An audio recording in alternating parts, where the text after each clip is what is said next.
नमस्कार। बेखुद देहलवी साहब का एक शेर है कि मेरी दुआ को खुदा मुस्तजाब कर देगा, तेरा गुरूर मुझे कामयाब कर देगा। आज अतिथि के संग में एक ऐसी शख्सियत से मैं आपको रूबरू करवाऊंगा जिन्होंने बिल्कुल करिश्मा करके दिखा दिया, और करिश्मा ये बहुत ज्यादा लंबे समय में नहीं, मात्र 4 साल में ये करिश्मा करके दिखाया है। तो चलिए इस करिश्मे से रूबरू करवाता हूँ और मिलवाता हूँ आज आपको आपकी उस शख्सियत से जो हमें ना केवल इंस्पायर करेगी बल्कि उस आगे की तरफ बढ़ने की, उस जिद के साथ में आगे की जो मुश्किलों से लड़ने की हिम्मत भी देगी। चलिए मुलाकात करते हैं।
नमस्कार, स्वागत करता हूं क्रेडिट टीवी के आज के अतिथि के अंक के अंदर, और मैं अब आपको रूबरू करवाता हूं हमारी आज की अतिथि से। हमारे साथ में जुड़ी हुई है डॉक्टर अंजू मीना जी। अंजू मीना जी, आपका हृदय से आभार, अभिनंदन और बहुत बहुत मैं अभिवादन अभिनंदन करता हूं कि आज आपने आके हमें ऊर्जा और उत्साह से भर दिया है। बहुत बहुत धन्यवाद है। Thank you so much. मुझे यहाँ आने का मौका मिला और आप लोगों से रूबरू होने का मौका मिला। Thank you so much sir. जी जी। मैं अंजू जी के बारे में यहाँ चंद बातें बताना चाहूँगा दर्शकों आपको कि अंजू जी एक बहुत ही रिस्पॉन्सिबल मदर हैं।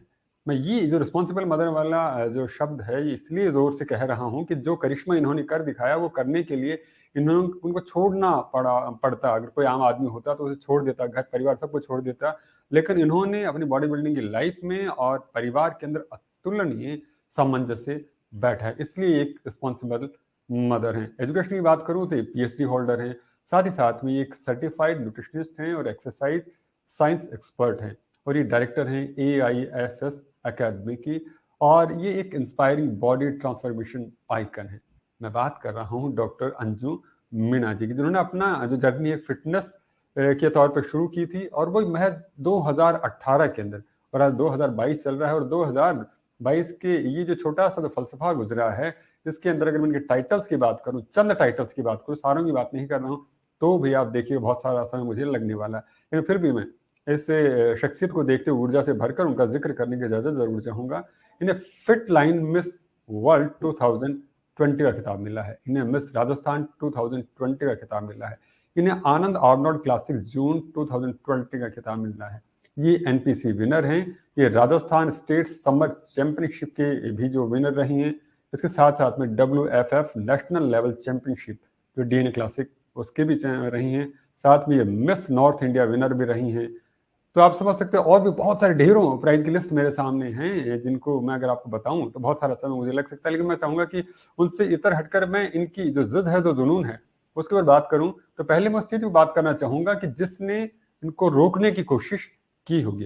अंजू जी, हमें अपने बैकग्राउंड के बारे में बताइए ताकि हमारे दर्शक जान सकें कि आखिर किस तरह का बैकग्राउंड था, और इस बैकग्राउंड से मुकाबला करते हुए आपने कैसे इस फील्ड को चुना, प्लीज।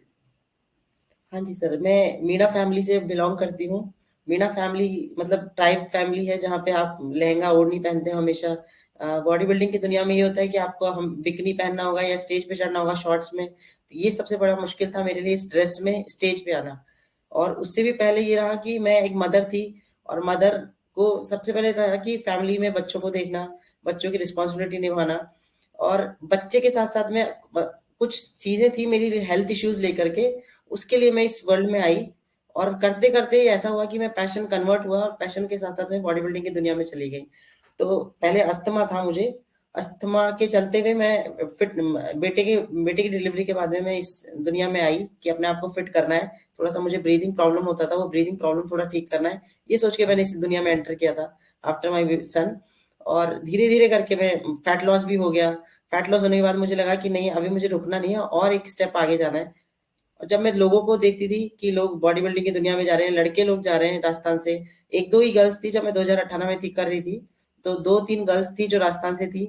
ये सोचे कि अपने स्टेट के लिए अब हम कुछ करेंगे, और ये सोच के मैंने फर्स्ट टाइम पे एक चांदपोल में एक बॉडी बिल्डिंग कॉम्पिटिशन हुआ था नॉर्मल लोकली, जिसमें ना मुझे मेरे पास कोई कलर करने वाला था, ना मुझे कोई वहाँ कोई छोड़ने वाला था। मैं अपने आप ही गई, अपनी बिटिया से कलर करवा के, और स्टेज पे खेला मैंने, और स्टेट लेवल चैंपियनशिप थी जो मैंने जीती। फर्स्ट टाइम वो था जहाँ से मेरा जुनून बढ़ा।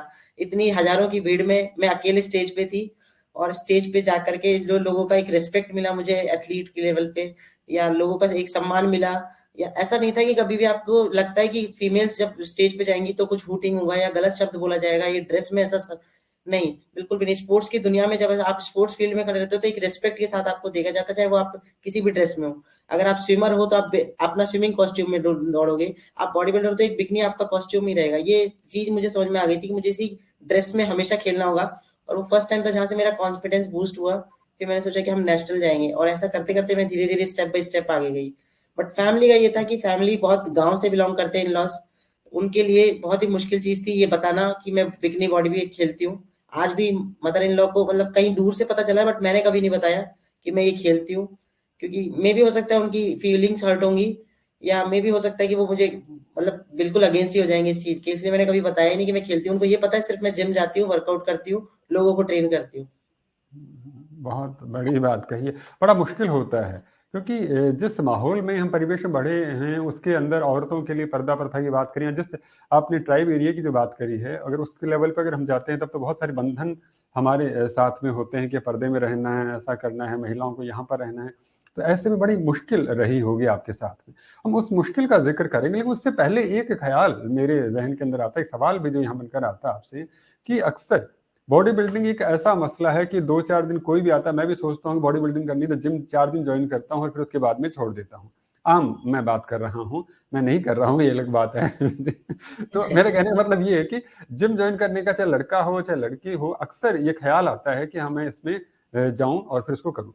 तो सबसे पहली जो समस्या मुझे नज़र आती है कि वो कंटिन्यूटी की आती है क्योंकि उसमें बहुत सारा पसीना बहाना है, बहुत सारी मेहनत करनी है। आप बैठकर दिमाग लगाकर बहुत सारे काम कर सकते हो, लेकिन शरीर को इतना ज़्यादा थका देना आसान नहीं होता है। और उसके अंदर जो दूसरी बात जो आती है मेरे ज़हन के अंदर कि आप एक महिला भी हैं और महिला का बॉडी स्ट्रक्चर अगर बायोलॉजिकल वे में बात करूँ तो वो अलग तरह का होता है। हम हार्मोन्स की हम बात कर रहे हैं। पुरुष के कंपेयर के अंदर ज़ाहिर-सी बात है कि महिलाओं में टेस्टोस्टेरोन कम होता है, तो उसके मसल्स बनने में भी बहुत मुश्किल आती होगी, है ना? तो उनको शायद आपको एक्स्ट्रा एफर्ट करने पड़ते होंगे और चाहे अगर बोन डेंसिटी की बात करो तो उसका भी बहुत ज़्यादा डिफरेंस होता है। तो उन सब चीज़ों को मीट आउट करके कैसे आपने अपने आप को इस मकाम तक लेकर आए? सर, मैंने ये जो जर्नी शुरू किया, पहला बेटा जब मेरा 4 या 5 महीने का था, जून 2018 की बात है, बेटे का फंक्शन था उसी टाइम पे, और जो मदर जो घी के लड्डू-वड्डू बना के गई थी, उनको मैंने साइड में रखा मदर के जाने के बाद में, और वहाँ से मैंने अपने घर में एक छोटा सेटअप शुरू किया पहले। घर में अच्छा। छोटे-छोटे डंबल्स लिए, कुछ रेजिस्टेंस बैंड लिए, जहाँ से मैंने वर्कआउट करना शुरू किया, क्योंकि मुझे पता था इस बेटे के साथ मैं कभी भी जिम नहीं जा पाऊँगी। क्योंकि वो हुँ। छोटा बेटा 6 महीने का, आप उसको छोड़ के नहीं जा सकते, पीछे कोई सँभालने वाला नहीं है मेरे पास में। बिटिया भी मेरी तब 8 साल की थी, छोटी थी। तो ये सोच के कि मैं कभी भी जा नहीं पाऊँगी, और ये कभी भी नहीं जा पाना मेरे लिए एक एक्सक्यूज़ बन जाएगा हमेशा, और मैं शायद वेट पुट ऑन करती ही चली जाऊँगी। और जो आज मेरी कंडीशन है, उस टाइम मुझे कभी-कभी अस्थमा अटैक आ जाता था। तो जो मेरी उस टाइम कंडीशन थी, उससे और बदतर होने वाली थी। ये हुँ, सोच के मैंने घर में ही शुरू किया, कुछ बॉडी वेट वर्कआउट शुरू किए पहले। बॉडी वेट हुँ, वर्कआउट के बाद कुछ वॉक शुरू किए। बेटे को मैं अपने साथ में इधर रख के, साड़ी से बाँध के, एक ही रूम में वॉक करना शुरू किया कि मुझे डेली का रहता था मेरा टारगेट कि मुझे 10,000 स्टेप्स कंप्लीट करने ही करने हैं। तो ये वॉच मेरी 2018 से ही है हमेशा हाथ में। हमेशा रात में मैं अपने स्टेप्स कंप्लीट करके सोती हूँ कि मुझे 10,000 से 20,000 के बीच में स्टेप्स करने ही करने हैं। तो वो मैं जैसे बेटा सोता थोड़ा सा तो फिर चलना शुरू करती, फिर वो जाग जाता, फिर उसको साथ लेके चलना शुरू करती, बिटिया को ट्यूशन छोड़ना, बिटिया को स्कूल से लेके आना, ये सब मैं पैदल काम करती ताकि मेरे ये स्टेप्स कंप्लीट हो, मैं एक्टिव रहूं सारे दिन भर में। तो धीरे धीरे करके मैंने घर में मतलब पहले छोटे छोटे 1 केजी के डंबल लिए, 1 केजी के बाद में मैं 10 केजी पे गई, 10 केजी से 15 केजी, 50 केजी, 110 केजी तक के वेट्स मैंने घर में ले लिए थे लास्ट में, जब बेटा 2.5 अच्छा। साल का था, बिफोर कोविड। और मैंने घर से ही पहला पावर लिफ्टिंग कॉम्पिटिशन भी जीता, प्रैक्टिस करके धीरे धीरे वेट लिफ्टिंग में, मैं पावर लिफ्टिंग में चली गई। फिर मैं पावर लिफ्टिंग से मैंने अपना स्टेट लेवल जो अपना कंपटीशन जयपुर में ही हुआ था लास्ट 2019 में, वो मैंने जीता, वहीं से ही अपने घर से ही जीता वो भी मैंने। और उसके बाद में मैं धीरे धीरे मतलब आफ्टर कोविड में स्विच किया है जिम जाना। तो पहले कोविड से पहले मैं घर में ही वर्कआउट करती थी अपने स्टोर रूम में। स्टोर रूम में अपना जिम था जिसमें मैं थोड़े डंबल्स थे, कुछ वर्क वेट्स थे, कुछ बॉडी वेट वर्कआउट करती थी। तो ऐसे ही करके शुरू किया सर। और प्लस में रहा डाइट की बात, तो डाइट मैं एक्चुअली पीएचडी हूँ। और जब मैंने फर्स्ट अपना ट्रांसफॉर्मेशन किया था ऑनलाइन, फिटर एक ऑनलाइन कंपनी जहां से मुझे स्कॉलरशिप में ये कोर्सेज मुझे एज ए प्राइज मनी में मिले थे। ये कोर्सेज जब मैंने मिले तो मैंने वो पहले न्यूट्रिशन वाला कोर्स किया, उसके बाद एक्सरसाइज साइंस का कोर्स किया ऑनलाइन ही। कोविड टाइम में मेरे दोनों सर्टिफिकेशन कंप्लीट हुए। तो सर्टिफिकेशन करते करते मुझे नॉलेज भी आई कि मुझे अपना डाइट कैसे बनाना है, अपना वर्कआउट कैसे करना होगा, उसको क्वांटिफाई किया, मेजर करके खाना शुरू किया, अपना बीएमआर निकालना, बीएमआर के अकॉर्डिंग अपनी डाइट बनाना, टीडी निकालना, आपका दिन का डेली का एक्टिविटी कितना है। और मैं फीडिंग मदर थी तो मेरा थोड़ा सा खाना हाई रखना पड़ता था ताकि मेरे बेबी का भी फूड डिस्टर्ब ना हो। तो ये सब करके मैंने धीरे धीरे नॉलेज के साथ में अपने इसको अप्लाई किया। और नॉलेज अप्लाई करते करते मैं 59 केजी तक अपने आप ही आ गई थी इस वेट पे। 72 से 59 केजी में अपने आप आई। उसके बाद मुझे लगा कि मैं एक जगह जाके रुक गई थी, वहां से मैंने कोच लिया फिर ऑनलाइन। सबसे बड़ी मुश्किल आई, मेरे पास कोई फाइनेंशियल हेल्प नहीं था। हस्बैंड को बिल्कुल ही पसंद नहीं था मैं ये वर्कआउट करते रहूं, क्योंकि मैं उस टाइम तक 59 केजी में लीन हो चली थी।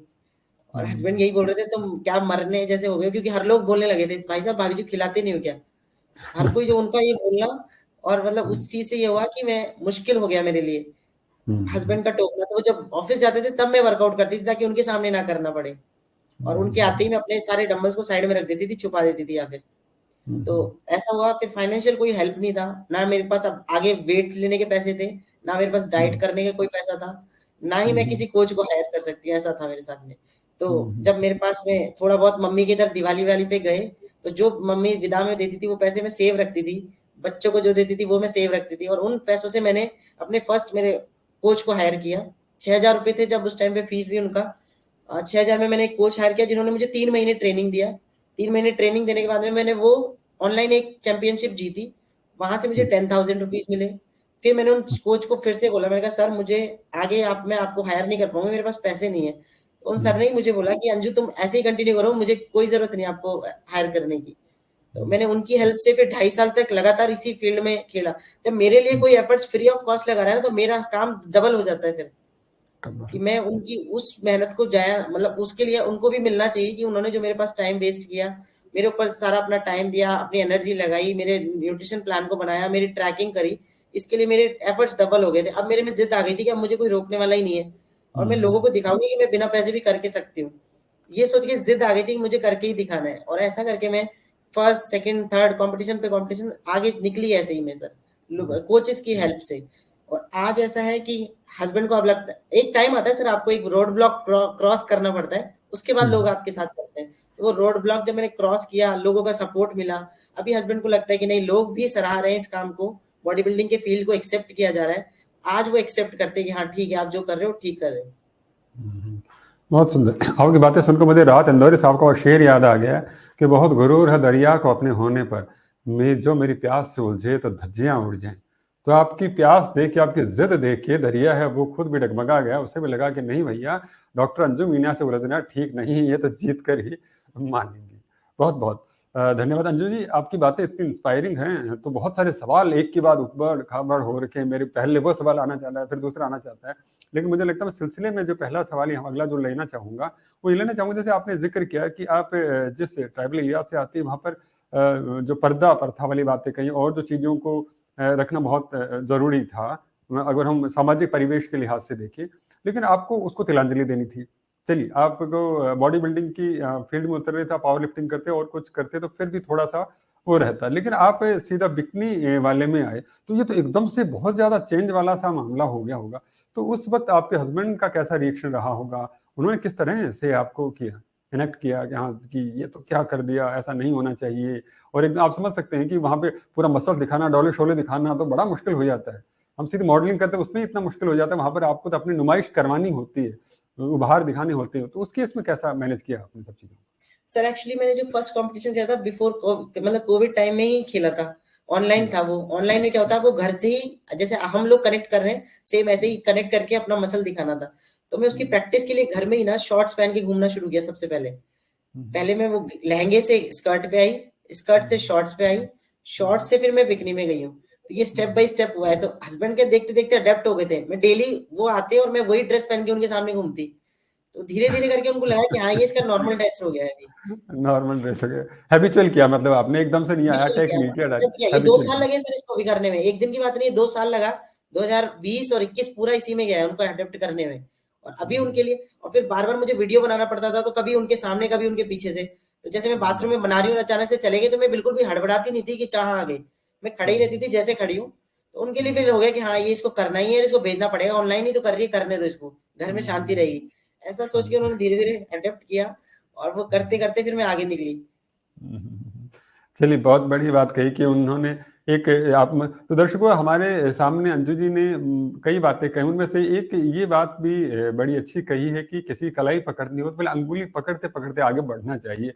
अगर ये सीधा ही कलाई पकड़ने की कोशिश की तो शायद हो सकता है कि पति बहुत रेज़िस्ट करते कि नहीं ये तो बिल्कुल नहीं, उस दिन सारा शट डाउन हो जाता। तो यहाँ पर अंजू जी से सीखने की बात हमारे लिए ये आ रही है कि हमें अगर कोई चीज़ चाहिए तो हमें रफ्ता-रफ्ता करके आगे बढ़ना पड़ेगा। हो सकता है कि पहले कदम पे हमें वो सफलता ना मिले, लेकिन अगर आप बढ़ेंगे अपने सपनों को लेकर, तो आप ज़रूर होंगे। सपने आपको पाल के रखने बहुत ज़रूरी हैं। सपने नहीं होंगे तो आप आगे भी नहीं बढ़ सकते। उदय भानु हंस फरमाते हैं कि मन में सपने अगर नहीं होते, तो हम कभी चाँद पर नहीं होते।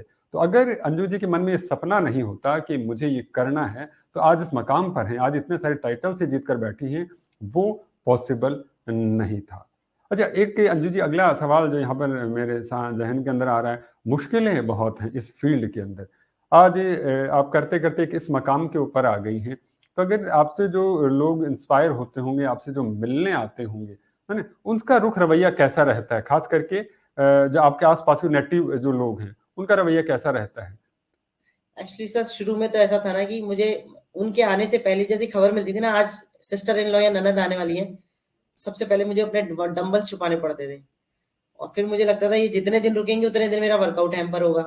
हुँ, तो मुझे हुँ। वहाँ से फिर बाथरूम में जाके घंटों-घंटों वर्कआउट करना पड़ता था कि और वो भी बाहर से नॉक करते थे, "भाभी जी इतना देर हो गया नहाते हुए।"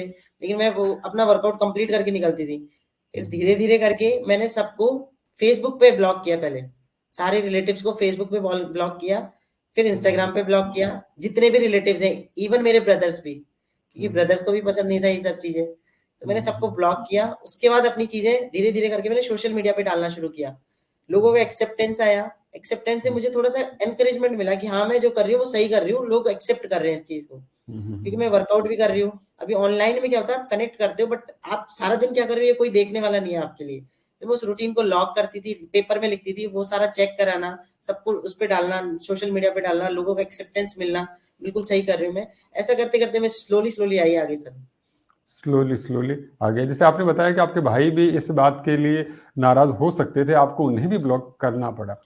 तो देखिए अंजू जी की एक बात और ये भी है, वो पीछे मैं किसी फ़िल्म देख रहा था उसमें एक डायलॉग मुझे बड़ा अच्छा लगा और वो आज अंजू जी की बात से पूरी तरह सत्यापित होता है कि आपको कहीं अपने आप को दफ़न करना हो या कोई कहीं ख़त्म करना हो तो उससे पहले अपनों को उस चीज़ से दरकिनार करना पड़ता है। क्योंकि बहुत सारी चीज़ें वो जो आपकी अपनी हैं लेकिन आपको आपके लक्ष्य से भ्रमित कर रही हैं, रोकने की कोशिश कर रही हैं, तो एक बार के लिए उन सारे अपनों को भी अपने से दूर करना पड़ता है। जब आप उन अपनों को अपने से दूर करते हैं तब जाके आप खुद अपने आप से मिल पाते हैं, उस खुशी से मिल पाते हैं जो आपने अपने ज़हन के अंदर छिपा रखी है, जो आप करना चाहते हैं। तो यहाँ पे जितने भी ऑब्स्टेकल्स आते हैं, जितनी भी जो समस्याएँ आती हैं, उनको हमें एक-एक करके शांति से, तसल्ली से छोड़ना पड़ता है। जैसे अंजू जी बता रही हैं कि कंटिन्यूटी बड़ी चीज़ है। कंटिन्यूटी हो तो बहुत सारी चाहे मुश्किल कितनी भी हो, लेकिन उसको हासिल कर सकते हैं। अंजू जी जब आप जैसी एक एक इतनी सीनियर इस तरह की और वो इंस्टेंट बॉडी बिल्डर जिसे कहूँगा मैं, कि जो 4 साल में इतना सारा करिश्मा करके दिखा ले। लोग 10-10 साल करते हैं तो इतना करिश्मा नहीं कर पाते, और आपने इतना, जैसे मैं फोटोज देख रहा था तो मुझे लगा बहुत जबरदस्त आपने ट्रांसफॉर्मेशन किया। तो इसके लिए क्या डाइट चार्ट क्या प्लान करती है? मतलब एक आम आदमी को अगर आपसे कोई सलाह मशवरा करना हो तो उसे क्या डाइट चार्ट फॉलो करनी चाहिए अच्छी बॉडी बिल्डिंग के लिए? एक्चुअली सर ये सब ना गोल पे डिपेंड करता है, आपका गोल क्या है। पहले आप गोल सेट करते हो कि मुझे फैट लॉस करना है कि मसल बिल्डिंग करना है। अगर फैट लॉस करना होता है तो अपनी जो आपकी एक कैलोरीज आती है जिसको आप मेंटेनेंस कैलोरीज कहते हो, जिसमें आप बॉडी वेट को मेंटेन करते हो, उससे थोड़ा कम खाना पड़ता है। और अगर आपको मसल गेन करना है तो आपको थोड़ा सा उससे अबाव जाना पड़ता है ताकि आपकी मसल बिल्ड हो, और उसमें फिर आपको प्रोटीन हाई करना पड़ता है। प्रोटीन क्या होता है, मसल बिल्डिंग का एक मान के चलते हैं कि मेजर जो है मसल जो बिल्ड होती है वो प्रोटीन से होती है। तो प्रोटीन को थोड़ा हाई करना होता है, या तो मे बी अब डिपेंड करता है कि वो पर्सन पहले कितना खाता था। तो हम उसकी डाइट हिस्ट्री पे जाते हैं, पहले वो डाइट हिस्ट्री उसका निकालते हैं, उसके बाद में उसका हम लोग बीएमआर निकालते हैं, टीडी निकालते हैं कि टोटल डेली एनर्जी एक्सपेंडिचर कितना है उसका, वो चलता है नहीं चलता है, एक्टिव है, इंटरमीडिएट लेवल पे है, या बिल्कुल ही एकदम ऑफिस जाता है, खाता है और घर पे आ जाता है, ऐसा पर्सन है। तो इस अकॉर्डिंग हम उसका गोल सेट करते हैं। उसके बाद में उसका डाइट में प्रोटीन, कार्ब्स और फैट्स, इन तीनों का एक मेजरमेंट लेते हैं, क्वांटिफाई करते हैं कि या तो 40-40-20% पे लेके आते हैं उनको, कार्ब्स और प्रोटीन को हाई रखते हैं, फैट को थोड़ा कम रखते हैं। तो ऐसा करके हम उसका मेजर क्वांटिफाई एक डाइट बनाते हैं, और उसको फिर हम ट्रैक करते हैं वीकली कि उसका बॉडी कैसा उस पर रिस्पॉन्ड कर रही है। और अगर वो मसल गेन कर रहा है, थोड़ा सा वेट बढ़ रहा है और उसका बॉडी स्ट्रक्चर भी थोड़ा चेंज हो रहा है, तो हम उसी को कंटिन्यू करते हैं। और कहीं वो स्टक होता है तो फिर उससे थोड़ा सा और अबव जाते हैं। अच्छा अच्छा, तो इस तरह मतलब पूरा आप पहले व्यक्ति से मिलते हैं, फिर उसका जो शेड्यूल है वो देखकर और उसका गोल देखकर सारी चीजें तय करते हैं। अच्छा अंजू जी, एक बिल्कुल बात और भी है। ये बात हम एक आम आदमी के लिए कहें तो वो ठीक है, लेकिन जब महिलाओं की जब हम बात करें, जैसे मैंने शुरू में भी जिक्र किया था कि एक बायोलॉजिकल भी हार्मोनल चेंजेस भी होते हैं कि फीमेल में प्रोजेस्टेरोन ज्यादा होता है, मेल के अंदर टेस्टोस्टेरोन ज्यादा होता है। टेस्टोस्टेरोन साफ साफ बात है बॉडी बिल्डिंग में मदद करता है, और महिलाओं में वो कम होता है। तो महिलाओं की स्थिति में आपकी जैसे मसल्स बनानी हो तो उन्हें क्या डाइट प्लान करना चाहिए, किस तरह से अपने आप को आगे बढ़ाना चाहिए, उसके बारे में थोड़ा सा मार्गदर्शन करें। बिल्कुल सर। एक्चुअली क्या होता है सर, एस्ट्रोजन जो हार्मोन होता है वो बेसिकली होता है कि फीमेल हार्मोन होता है, और प्रोजेस्टेरोन जो होता है वो फीमेल हार्मोन है। मेल्स में टेस्टोस्टेरोन हार्मोन काम करता है। बट ऐसा होता है कि आप धीरे धीरे अगर अपनी डाइट को उसी अकॉर्डिंग प्लान करते हो, मेल को शायद मे बी 2 ग्राम पर केजी बॉडी वेट पे आपको प्रोटीन चाहिए था, हमें शायद मे बी हो सकता है 2.5 ग्राम पर केजी वेट बॉडी वेट पे चलना पड़े। उनसे थोड़ा सा और अभाव, उनसे थोड़ी सी और ज्यादा मेहनत लगेगी, बट होगा जरूर। मेहनत इतनी लगती है सर कि जितना मेल वर्कआउट करते हैं उनसे और ज्यादा करना पड़ता है। रिकवरी सबसे ज्यादा मसल बिल्डिंग करने में सर ना, मतलब किचन में बनती है बॉडी, जिम में वर्कआउट से बॉडी नहीं बनती है। तो आपका डाइट जितना अच्छा है ना, उसका स्लीप आपका जितना अच्छा है, रिकवरी जितनी फास्ट है, आप उतना अच्छे से उस बॉडी आपकी रिस्पॉन्ड करती चल जाती है। और अगर न्यू बिगिनर्स हैं, जैसे मैं फर्स्ट टाइम आई इस फील्ड में, तो न्यू बिगिनर्स की बॉडी बहुत जल्दी रिस्पॉन्ड करती है, क्योंकि उसके सारे सेंसर जो है वो काम करते हैं उस पर, न्यूरो काम करते हैं उस पर। तो आपकी बॉडी बहुत जल्दी रिस्पॉन्ड करती है। और मैं बेसिकली मैं एक एथलीट फैमिली से बिलोंग करती हूँ। मदर जो है मेरी हॉकी प्लेयर्स थी, तो लेफ्ट हैंड हॉकी प्लेयर थी 1960s की टाइम की। तो मैं उसी फैमिली से बिलोंग करती हूँ। महाराजा कॉलेज में मदर थी मेरी, यहीं पे हॉकी प्लेयर थी। तो जेनेटिकली भी मेरा थोड़ा सा बहुत जल्दी मसल पकड़ा, कि जब मैंने शुरू किया तो फर्स्ट जो मेरा ट्रांसफॉर्मेशन होता उसी में मेरा मसल था, उसी से मैं एक विनर भी बनी थी। तो वहां पे मेरा मसल था, चाहे मे भी कम था बट था। और धीरे धीरे करके मैंने मसल बिल्ड करना शुरू किया, वर्कआउट शुरू किया, डाइट को और अच्छा बनाया, डाइट में चेंजेस किए, कुछ सप्लीमेंट्स लेना शुरू किए। फिर मैंने कि क्रिएटिन लेना शुरू किया, थोड़ा सा अपना ग्लूटामाइन रिकवरी के लिए लेना शुरू किया, वे प्रोटीन लेना शुरू किया। क्योंकि जनरली क्या होता है, अपनी जो नॉन वेज वेजिटेरियन डाइट होती है उसमें प्रोटीन कम होता है, और नॉन वेज फैमिली से थी नहीं मैं पहले। तो वेजिटेरियन डाइट में मुझे सिंपली सोया या फिर वे प्रोटीन पे ही रहना पड़ता था। धीरे धीरे करके सोया से मैं इतना परेशान हो गई थी कि आधी आधी केजी आप दिन भर में नहीं खा सकते हो, सोया चंक्स जो आते हैं बड़ी। तो मैं फिर वे प्रोटीन पे धीरे धीरे स्विच किया, तो ऐसे करके सप्लीमेंट्स पे आई। और फिर लास्ट ईयर मुझे मसल मॉन्क इंडिया जो एक सप्लीमेंट कंपनी है जिसका ब्रांड एम्बेसडर भी बनाया गया, तो वहां से मेरा सप्लीमेंट्स भी आ जाता था। तो ये प्रॉब्लम मेरी एक सॉल्व हुई पहले तो। चलिए। अच्छा एक सवाल, क्योंकि आपका सफर इतना तेजी से दौड़ता हुआ रहा है ये, तो उससे मुश्किलें तो जाहिर सी बात है बहुत सारी आई होंगी। तो मैं आपसे ये जानना चाहूंगा कि आपको लगता है कि ये मेरे जीवन की सबसे बड़ी मुश्किल से जिसके ऊपर मैंने पार पाया और इससे आगे निकल कर दिखाया, वो कौन सी मुश्किल थी जिसने आपको वो रोकने की सबसे ज्यादा कोशिश की होगी? सर जब मेरा बेटा हुआ नहीं था ना, उससे पहले भी मैं ये सोचती थी मेरे हस्बैंड को टाइम ही नहीं है मेरे लिए, क्योंकि वो महाराजा कॉलेज में वाइस प्रिंसिपल हैं, और उनको सुबह का जाना, जाहिर सी बात है रिस्पॉन्सिबल एक जॉब है उनकी, उनको पूरा कॉलेज संभालना, यूनिवर्सिटी संभालना, ये सब चीजें थी उनके साथ में। लेकिन कभी-कभी मुझे लगता था कि मैं इस घर में अकेले क्या करूँगी बाद में, ये बच्चे सब बड़े हो रहे हैं। फिर उसके बाद में बेटा, उससे बीच में मेरे 2 मिसकैरेजेस हो गए। मिसकैरेज के टाइम में मैंने अकेले ही वो सब चीज़ें झेली, क्योंकि ना तो मदर इन लॉ के यहाँ से कोई आया, ना फादर इन लॉज़ के यहाँ से कोई नहीं आया मेरे पास में। मैं अकेले, हस्बैंड फिर भी मुझे छोड़ नहीं सकते, क्योंकि 1 महीना तक वो छुट्टी नहीं ले सकते हैं, तो मुझे अकेले ही रहना था। रिकवर मैंने अकेले किया, सेकंड मिसकैरेज हुआ, फिर से मैंने अकेले रिकवर हुआ।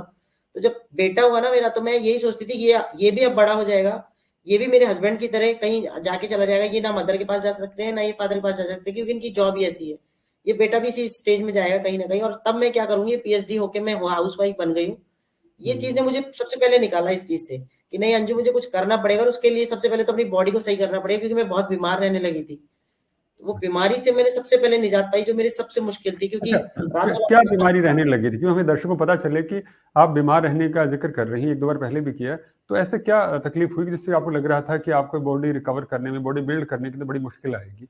जैसे आपने अस्थमा का ज़िक्र किया, अस्थमा ने सर, आपको बड़ा परेशान किया एक तो, है ना? बिल्कुल सर, जी। मुझे एलर्जिक हूँ मैं। वेदर से एलर्जी है, ठंड से एलर्जी है, डस्ट से एलर्जी है, कुछ भी फूड या कपड़े जो होते हैं उनसे, मतलब एक बार का कपड़ा पहना हुआ अगर वापस पहन लिया तो उससे भी एलर्जी है मुझे। मुझे बहुत सारी एलर्जी शुरू हाँ। हुई सबसे पहले, बिटिया के बाद शुरू हुई, ये पहले कभी भी नहीं थी, बिटिया होने के जस्ट बाद शुरू हुई मुझे ये।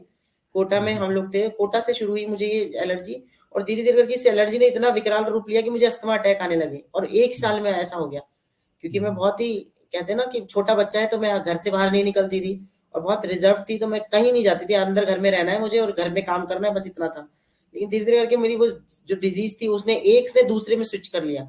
अभी वो जो हुँ, एलर्जी थी वैसे थी, फिर उसके बाद वो स्किन एलर्जी में आ गई। अभी स्किन हुँ, एलर्जी के बाद में मुझे ब्रीथिंग प्रॉब्लम भी होने लगे, स्किन एलर्जी भी हुँ, रहने लगी।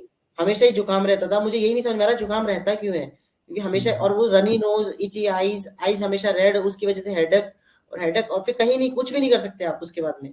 तो फीवर फीवर हमेशा रहना, फिर जॉइंट्स पेन आ गया, फिर जॉइंट पेन के बाद नी पेन में शुरू हो गया, और ऐसा करके मैं, मतलब पूरा ऐसा लगा कि मैं सारी मेडिसिन की दुकान मेरे घर में ही खुल गई थी, एक-एक की चीज़ की हुँ। मेडिसिन।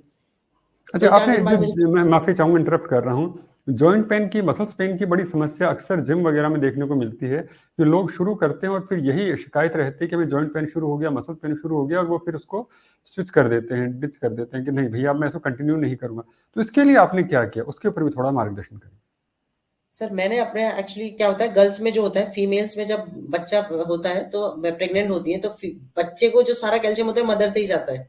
तो जी। अगर आप प्रेगनेंसी में अगर सप्लीमेंट्स नहीं लेते हो, कैल्शियम स्किप कर जाते हो, तो वो चीज़ आप में हमेशा बनी रहती है। तो हमेशा मैं मदर्स को कहना चाहूँगी, जभी भी अपना प्रेगनेंसी पीरियड टाइम रहता है, तो अपना कैल्शियम हमेशा मेडिसिन प्लस में अपना डाइट दोनों चीज़ से कंप्लीट करें। मिल्क हुआ, प्रोटीन हुआ, चीज़ हुए, पनीर हुए, इन सब से अपना कंप्लीट करें। और अपना सप्लीमेंट जो मैम देती हैं, डॉक्टर्स जो देते हैं, अपना प्रिस्क्राइब करते हैं गायनेकोलॉजिस्ट, वो ज़रूर लेना चाहिए। और मैंने जब अपना बेटा हुआ था, मैंने एक-एक चीज़ का पूरा ध्यान रखा था कि अब मेरा कोई भी मिसकैरेज नहीं होना चाहिए। तो जो भी वो बोलती थी, मैं पूरा सप्लीमेंट्स लिया अपना साथ में पाउडर दिया उन्होंने। फिर जस्ट बेटा होते ही मैंने फिर से अपना कैल्शियम, आज तक भी, आज 4 साल तक भी मैंने अपना कैल्शियम कभी छोड़ा ही नहीं है। विटामिन डी3 मैंने कभी भी नहीं छोड़ा अपना। तो मैं आज 160 केजी भी लिफ्ट करती हूँ, बट मेरे कभी जॉइंट में पेन नहीं होता। इवन स्ट्रेंथ आई है उसके बाद में मेरी। हुँ, हुँ, हुँ। बॉडी वेट सुंदर, मेरा सुंदर। 58 केजी के आसपास में रहता है, और मेरा लिफ्ट होता है मेरा 160 केजी के आसपास का, बट कभी भी जॉइंट पेन कभी भी नहीं हुआ है इसके बाद में। तो अपना सप्लीमेंट्स बहुत बड़ा रोल प्ले करता है। जी, जी। अच्छा, एक सवाल और भी मेरे यहाँ आ रहा है जो ज़हन के अंदर, कि अक्सर हम लोग जिम में देखते हैं 2 तरह के लोग मिलते हैं। एक तो फ्रीक्वेंसी बढ़ाते हैं, चीज़ों को रिपिटिशन बहुत ज़्यादा करते हैं। मतलब कोई भी चाहे लगान, जब बेंच प्रेस करना हो या जो कोई भी एक्सरसाइज़ करनी हो, उसका रिपिटिशन करते हैं। और कुछ लोग हेवी वेट लेते हैं। तो उनके पीछे का क्या उद्देश्य रहता है? उनसे क्या फ़र्क पड़ता है दोनों से? उसके ऊपर ही थोड़ा मार्गदर्शन करें, थोड़ा खुलासा करें। सर एक्चुअली क्या होता है, हम जब स्ट्रेंथ बिल्डिंग करते हैं ना, तो वो रेपिटेशन पे जाती है। स्ट्रेंथ आपकी धीरे-धीरे बढ़ती है। तो आप 1 से 2 रेपिटेशन पे जाते हो, 2 से 4 पे जाते हो, और फिर धीरे-धीरे करके आप कभी-कभी वीक, मतलब मंथली एक बार पीआर चेक करते हो। तो वो पीआर जो होता है आपका, जो वो पीआर ही होता है ना, वो सबसे हाईएस्ट वेट होता है कि आपने इसको टच किया, 160 एक बार टच किया, लेकिन उस 160 को हमेशा ही टच कर पाओगे ये ज़रूरी नहीं है। तो उस स्ट्रेंथ पे आज में भी हो सकता है आप बहुत अच्छे से सो के, खा के, पी के आए हो, इसलिए आपने टच कर दिया।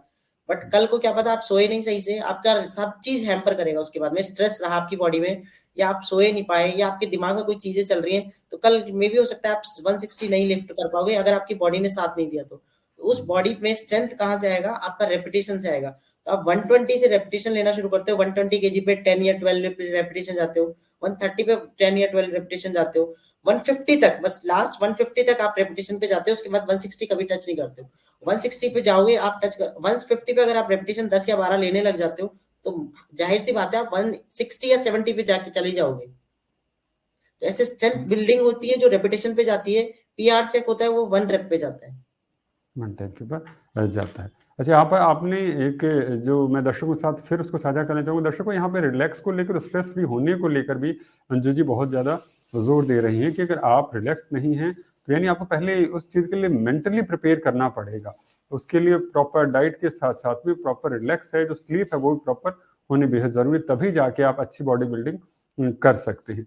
अच्छा अंजू जी, अब हम आगे की तरफ बिल्कुल कार्यक्रम में समापन की तरफ बढ़ रहे हैं। तो एक तो मैं ये भी जानना चाहूँगा जाते-जाते आपसे कि आपका लाइफ में अब आगे आप अपने आप को कहाँ देखती हैं? कि आने वाले 2 साल बाद में अगर मैं इंटरव्यू कर रहा हूँ अंजू मीना जी का, तो मैं कहाँ देखूँगा उन्हें, कहाँ सोचता हूँ कि यहाँ पर हैं अंजू जी? बिल्कुल सर, मैं अपना अकेडमी जो है एएसएस अकेडमी, उसका सेटअप पहले हम किसी और जिम में करते थे, एक फ्रेंड की जिम में करते थे। भगवान की दया से आज हमारा अपना सेटअप होने जा रहा है, जिसमें जनवरी में मोस्ट प्रोबेबली हम लॉन्च करेंगे अपना जो फिटनेस स्टूडियो है। आज मेरे एक स्टोर रूम से आज अपना जिम बनने जा रहा है और मैं अभी इंटरनेशनल पावरलिफ्टिंग की प्रिपरेशन कर रही हूँ। मे भी हो सकता है आने वाले 2 या 3 महीने में मैं इंटरनेशनल कनाडा खेलने जाऊँ पावरलिफ्टिंग का कॉम्पिटिशन। और बहुत सारी चीजें हैं। मैं राजस्थान में अपने सबसे बड़ा सपना मेरा यही है, राजस्थान में से फील्ड में से लड़कियों को निकाल के लेके आना, उनका हौसला अफजाई करना, उनको सपोर्ट करना बिना फीस के। जैसा मेरे मेरे कोच ने किया, मैं उनको वैसे ही हेल्प करना चाहती हूँ कि मे बी फाइनेंशियल सपोर्ट ना सर सबसे बड़ा चीज होता है। लड़कियों में जिद आ जाती है, सब चीज आती है, फाइनेंस जब आ जाता है ना तो वहां रुक जाती है लड़कियां। मैं उस चीज को, उस रोड ब्लॉक को क्रॉस करूंगी उनका, कि मुझसे जितना बनेगा मैं अपने जिम में बुला के उनको ट्रेनिंग दूं, फ्री ऑफ कॉस्ट ट्रेन करूं, बट मेरे को लेके जाना है उन लड़कियों को, अगर कोई लड़की निकल के आना चाहती है। बहुत बड़ी बात कही है आपने अंजू जी। अंजू जी, आपकी बातें सुन के मुझे माहिर उल कादरी साहब का शेर फिर से याद आ गया है कि ये कहे कि दिल ने मेरे हौसले बढ़ाए हैं, गमों की धूप के आगे खुशी के साए हैं। तो यानी कि जो कहीं ना कहीं एक तकलीफ आ रही हो तो उसके अंदर एक उम्मीद बनी रहती है कि हाँ आगे कुछ होगा। वो हौसला जब हम अपने अंदर ले लेते हैं तो हम बहुत सारी चीजें कर लेते हैं। और उसमें भी आपने बड़ी महत्वपूर्ण सी बात की कि जो चीज आपने अपने जीवन के अंदर झेल ली है, जो तकलीफ, जो हर्डल आप अपने जीवन में झेल ली है, जो बर्दाश्त की, वो दूसरों को ना करनी पड़े, उसके लिए भी आप इस तरह की जो कवायद करने की कोशिश कर रही हैं, उनको सपोर्ट करने की कोशिश कर रही हैं, जिसके जरिए वो अपने जीवन के अंदर मकाम हासिल कर सकें जो कि वो जीवन के अंदर करना चाहते हैं। अच्छा, एक अब गर्ल्स मैं का आपसे जी। सर मैं इंटरप्ट करूंगी, गर्ल्स का ना फाइनेंशियल इंडिपेंडेंट होना बहुत जरूरी होता है। हम्म, चाहे आप कैसे भी फील्ड में रहो, कितना भी हस्बैंड सपोर्ट करते हैं, लेकिन फाइनेंशियल इंडिपेंडेंसी आपकी ना एक कॉन्फिडेंस को बूस्ट करती है। तो जब आपका कॉन्फिडेंस बूस्ट होता है ना, आप किसी भी फील्ड में जाते हो, तो मैं तो यही कहूंगी, आप जिस भी फील्ड में हो उसमें अपने आप को एक बार इंडिपेंडेंट जरूर बनाओ। इंडिपेंडेंट बनने के बाद में आपको ना मतलब लेवल अप करने के बाद में आपको कोई रोक नहीं सकता है, क्योंकि आप किसी पे डिपेंड नहीं हो, आप अपने सपनों को जी सकते हो। आज मैंने 2 साल हो गया अपने हस्बैंड से कुछ भी नहीं लिया है, नॉट इवन ए सिंगल पैनी। मैं जरूर खर्च करना चाहती हूँ उनपे, मैं लेना नहीं पसंद नहीं करती बिल्कुल भी। तो ये सब चीजें मुझ में आई, और एक टाइम था जब मैं एक एक रुपए के लिए उनके ऊपर डिपेंड थी। तो जब डिपेंड रहते हो ना, तब अपने सपनों को दबाते हो कि नहीं मैं आगे नहीं कर पाऊंगा। लेकिन आपके पास जब इंडिपेंडेंट रहते हो ना, तो आप अपने सपनों के साथ में उड़ते हो, रॉकेट की तरह उड़ते हो फिर आप। बिल्कुल बिल्कुल बिल्कुल सही कहा आपने। वो आमिर मिनाई साहब फरमाते हैं ना कि तीर खाने की हवस है तो जिगर पैदा कर, सरफरोशी की तमन्ना है तो सर पैदा कर। पहले आप अपने आप के अंदर वो जिद, वो मादा, वो कुव्वत पैदा कीजिए, अगर आपको जिंदगी से वो चीज चाहिए। तो अगर आप अपनी जिंदगी से कोई मकाम चाहते हैं तो उसके लिए वो उतनी तैयारियां करनी पड़ेगी। और जैसे अंजू जी ने कहा कि कहीं ना कहीं एक सेल्फ रिस्पेक्ट, एक लिमिटेशन हमें तैयार करनी पड़ेंगी, पहले से सोच कर रखनी पड़ेंगी, मैं इससे आगे तो नहीं जा सकता या जा सकती, उसके बाद में तो मैं अपना खुद ही देख लूंगी। बड़ा मुश्किल होता है अपने सपनों को अपनी शर्तों के ऊपर जीना, क्योंकि कल को फिर अगर आपने शर्तों के साथ में सपने नहीं जिए तो उन शर्तों के साथ में जो लोग जुड़े हुए थे वो उन सपनों को बांटने के लिए आ जाते हैं कि भाई हम भी उसमें रहे थे, साझेदार रहे थे। चलिए अंजू जी, अब हम जानते जाते आपसे कुछ मैसेज जो हमारे दर्शकों के लिए लेना चाहेंगे। आप क्या कहना चाहेंगे दर्शकों को कि क्या करना चाहिए उन्हें बॉडी बिल्डिंग की दुनिया के लिए, या फिर आपने जो अपने जीवन का अनुभव, हर एक व्यक्ति का एक अपना अनुभव है, आपने तो एक ऐसा अनुभव मुझे लगता है कमाया है जो हम सबके लिए इंस्पिरेशनल है, मोटिवेट करता है हम सबको। क्या मैसेज हमारे युवाओं के लिए, या फिर जो भी इस बॉडी बिल्डिंग की दुनिया में या अपने आप को स्वस्थ रखने की जो कवायद करता हो, उसके लिए क्या कहना चाहेंगे आप? एक्चुअली क्या होता है, ये एक लाइफस्टाइल है, आपको जो चेंज करना पड़ता है। आजकल लाइफस्टाइल के जो इनएक्टिवेट होने की वजह से हमारा क्या हो, डिजीजेस में चले गए हम लोग, लाइफस्टाइल डिसऑर्डर होने लगे, डायबिटीज आई, थायराइड आई। अपनी जो भी पीसीओडी, पीसीओएस, ये सब लाइफस्टाइल डिजीज है। तो इन सब से फ्री रहने के लिए आपको ये कोई एक दिन का वो नहीं है मैराथन की, बस भाग के दौड़ के आ गए आप। ये आपको स्प्रिंट की तरह धीरे-धीरे करके चलना ही पड़ेगा और हमेशा ही चलते रहना पड़ेगा। आप खाना आज भी खा रहे हो, आप कल भी खाओगे, तो उसको बर्न करने के लिए आपको डेली करना पड़ेगा। ऐसा नहीं कि हम आज 56 पे टच कर गए, हम अपना गोल पा गए, अब बैठ जाएँगे। बैठने के साथ क्या होता है, आप फिर से गेन करने लगते हो और इस बार आप डबल वेट रिबाउंड करके आते हो। तो ये कोशिश ये रहनी चाहिए कि हमें अपना इस लाइफ़स्टाइल में इसको हैबिट की तरह लेना चाहिए।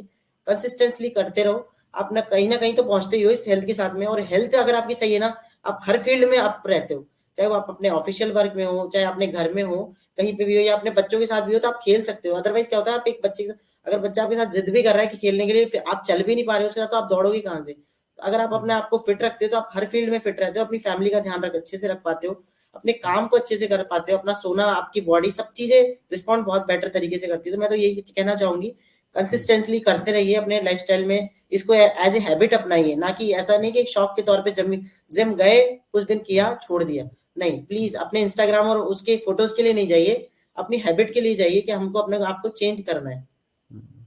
बहुत सुंदर, बड़ी बात कही है आपने कि ये जो बॉडी बिल्डिंग है, ये एक इबादत की तरह है। आप इसे इबादत की तरह अगर आप लेंगे तब तो आप बेहतरी कर सकते हैं, वरना तो आपके लिए मुश्किल है। अगर आप सोचते हैं कि सिर्फ मुझे इंस्टाग्राम में पोस्ट के लिए, एक फ़ोटो क्लिक करने के लिए जिम करनी है, तो आप जैसे फ़ोटो पे कुछ लाइक आए, उसके बाद में आप उसे छोड़ देंगे। लेकिन जिस दिन उसे आप एक इबादत की तरह लेना शुरू कर देंगे, पूजा की तरह लेना शुरू कर देंगे, उस दिन आप अंजू मीना की तरह बन सकते हैं। अंजू जी, बहुत सारी सवाल भी आ रहे हैं दर्शकों के। एक सवाल मुझे बड़ा अच्छा-सा लग रहा है, तो मैं वैसे इससे मिलता-जुलता सवाल हमने ले लिया था, लेकिन हमारे दर्शक का मन रखने के लिए उनके श्री रघु जी हमारे साथ एक जुड़े हुए, ये पूछ रहे हैं कि तो मैम, आपके जो हस्बैंड है, अब उनका क्या रवैया, वो किस तरह से क्या मोटिवेट करते हैं या फिर क्या फील करते हैं, उसके बारे में थोड़ा-सा बताएँ? बड़ा क्योंकि जैसे हम शुरू में ज़िक्र कर रहे थे, आप जिस तरह से वो करती हैं और बिकनी वाली बात रही और चीज़ें भी रही, और फिर आपने खुद ने बताया, और आपके हस्बैंड तो एक टीचिंग प्रोफ़ेशन के अंदर हैं, तो बड़े उल्टे विपरीत ध्रुवों वाली बात, नॉर्थ साउथ वाली सी बातें हैं। तो अब उनका रवैया कैसा रहता है? किस तरह से वो आपको सपोर्ट करते हैं, क्या करते हैं? एक्चुअली सर, जो हम जहाँ रहते हैं यूनिवर्सिटी कैंपस में ही रहते हैं हम, क्वार्टर्स में। तो वहाँ हुँ। क्या होता है, जब मैं घर से, बॉडी बिल्डिंग की एक अच्छी बात ये है कि जो भी प्रोफेसर होगा अपने कॉलेज में जाके जाना जाएगा कि ये प्रोफेसर है। लेकिन बॉडी हुँ। बिल्डर अपना गेट खोलते ही जाना जाता है कि ये बॉडी बिल्डर है, क्योंकि लोग उसके पास दो बार पलट के देखते हैं। तो जब मैं मेरे हस्बैंड के साथ कभी चलती हूँ, तो लोग बाग हमेशा ताने ही मारते हैं, भाई साहब, भाभी जी तो फिट हो गए, आप भी फिट कब होगे? तो अभी ऐसा होता है कि मैं जब जिम आती हूँ, पीछे से वो मेरे जो होम वर्कआउट वाले जो इक्विपमेंट्स थे, अब वो यूज़ हुँ, करके खुद वर्कआउट हुँ, करते हैं अपना। मुझे जिम छोड़ने भी कभी-कभी आ जाते हैं, कभी-कभी लेने भी आ जाते हैं। अभी जो मेरा जिम ओपन हो रहा है, उसकी जगह भी उन्होंने ही, मतलब किसी से बात करके दिलवाया। ये सब चीज़ें उन्हीं के सपोर्ट सिस्टम में है। आज वो मुझे सपोर्ट करते हैं। मेरा कोई आज जैसे अपना लिंक था, ये भी उन्होंने अपने उसपे भी शेयर किया। तो ये बहुत हुँ, सारी चीज़ें जो मुझे अब मेरे लिए एक स्ट्रेंथ बनती जा रही हैं। हाँ, हुँ, कभी-कभी ऐसा होता है कि उनको मैं जिम से जाते-जाते बहुत लेट हो जाता है, क्योंकि पहले क्लाइंट्स को देखना, फिर अपना वर्कआउट करना, करते-करते रात के 10 और साढ़े 10 भी बज जाते हैं अभी विंटर्स में भी। मैं हुँ, अकेले उस पूरी कॉलोनी में जाती हूँ, आती हूँ। कई बार लगता है कि हस्बैंड को कि तुम बहुत लेट आते हो, जल्दी नहीं आते हो। लेकिन मेरे लिए क्या हो गया कि सर, रूटीन ही ऐसा हो गया, क्योंकि बच्चों के लिए मैं सुबह नहीं जा सकती, क्योंकि बच्चे स्कूल जाते हैं मेरे। तो बच्चों के स्कूल से आने के बाद, उनकी पढ़ाई के बाद में 4 बजे जिम के लिए निकलती हूँ, और 4 से 10 मेरा टाइम पूरा जिम में ही रहता है। जिसमें मुझे हुँ, क्लाइंट्स भी देखने होते हैं, अपना काम भी करना होता है, अपनी वर्कआउट भी देखनी होती है। हुँ, हुँ, ये सब करके मैं आती हूँ, और अभी तो धीरे-धीरे करके सर उनकी हैबिट में वही कहना है ना, अडैप्टेबिलिटी आ गई है देखते-देखते। हुँ, हाँ, इसको 10 बजे ही आना है, अभी आएगी 10 बजे ही। तो वो उनको हुँ, पता है कि इस टाइम पे गेट खोलना है।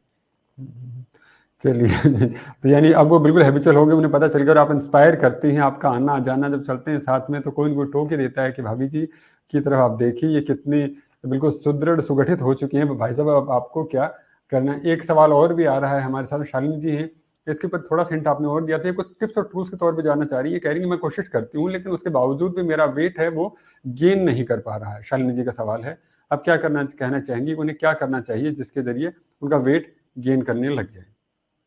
मसल बिल्डिंग करना होगा सर, एक्चुअली ने फैट गेन करना बहुत अच्छी चीज़ नहीं होती, क्योंकि फैट की कोई शेप ही नहीं होती है, मसल की शेप होती है। तो आपको जब, अगर एक, जैसा आप अपने दिमाग में एक बॉडी को सोचते हैं कि मुझे वेट गेन करके एक ऐसा स्ट्रक्चर में जाना है, तो वो मसल बिल्डिंग से आएगा, और मसल बिल्डिंग के लिए आपको अपना मेंटेनेंस कैलोरी से अबाव जाना पड़ेगा। तो जब आपको वही चीज़ है ना, बैंक बैलेंस जैसे मान के चलिए इसको, कि अगर हुँ, आपके पास में जितनी आपकी ज़रूरत है, उससे आपने कम खर्च करिए, तो आपके पास बचेगा। वो बचेगा क्या, आपका मसल, मतलब जो जाएगा वो आपका फैट होगा और जो बचेगा वो आपका मसल होगा। तो यही चीज मान के चलिए कि आपको वेट गेन करने के लिए या मसल गेन करने के लिए, वेट गेन मत बोलिए, इसको मसल गेन ही बोलिए। वेट तो फैट का भी होता है और मसल का भी होता है, आप वेट गेन मत बोलिए। कभी कभी वाटर वेट भी होता है बॉडी में, कई लोगों के वाटर वेट होता है, फ्लफीनेस आने लगती है, बॉडी वाटर होल्ड करती है स्ट्रेस की वजह से, मोस्टली कॉर्टिसोल लेवल बढ़ने की वजह से बॉडी वाटर होल्ड करती है। तो इसको हम बोलेंगे मसल गेन करना, और मसल गेन के लिए आपको प्रोटीन को थोड़ा सा अपनी डाइट में हाई रखना होगा। ग्रीन वेजिटेबल्स, फ्रूट्स, ये सब चीजें बैलेंस में लेके चलिए। हर मील में अपना एक एक मील, अगर 4 मील करते तो चारों मील में आपका प्रोटीन आना चाहिए। ऐसा नहीं कि एक ही मील में आपने सारा खा लिया, नहीं, आपको चारों मील में, क्योंकि हमारा लिवर भी क्या होता है 300 ग्राम ही स्टोरेज कर पाता है, उसके बाद में लिवर या मसल जो होती है 300 ग्राम ही उसके बाद में नहीं कर पाती है। तो आपको बार बार खाना पड़ेगा वो, और बार बार में मतलब आपको 4 या 3 मील करने होंगे, और जिसमें आपको हर बार प्रोटीन लेना होगा। जी जी, एक खिलखिलाता सवाल हमारे साथ सुभाष जी जुड़े हैं, उन्होंने भी आपसे पूछ लिया है। तो अंजू जी, घर में खाना कौन बनाता है, ये बताइए। घर में खाना सर, मैं 3 बजे या 4 बजे जब निकलती हूँ, हाफ खाना बना के आती हूँ मैं, और हाफ खाना मैं जाके बनाती हूँ, या फिर हस्बैंड रोटी बना लेते हैं।